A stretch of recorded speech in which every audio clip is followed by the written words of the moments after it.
गोटे ओवर 5टी विकेट 5टी बॉल 5टी विकेट दिग्विजय राठी कले नुआ रेकर्ड रचिले इतिहास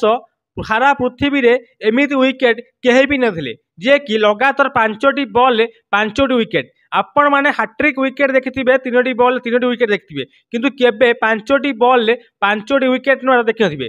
शेष बॉल डट होइतला किंतु शेष बॉल जदि विकेट था ताल 6टी विकेट था किंतु प्रथम 5टी बॉल 5टी विकेट जन दिग्विजय राठी आपण माने देखिथिबे ये होउछन सेही दिग्विजय राठी जे कि आईपीएल रे अनेक बार दंडित होइजंती एवं गोटे मैच बैन होइजंती कारण कि ना सी विकेट नेला परे नोटपैड साइन करती हाथ में आ बेले बेले जमीन रे मध्य नोटपैड साइन करती यही से दिग्विजय राठी जी एक लोकाल मैच रे नहीं 5टी बॉल 5टी विकेट निकट में खेला होता एक लोकाल मैच रे Digvijay Rathi leg spin bowling करते जे कि प्रथम 4टी विकेट बोल्ड होता बेले शेष विकेट टी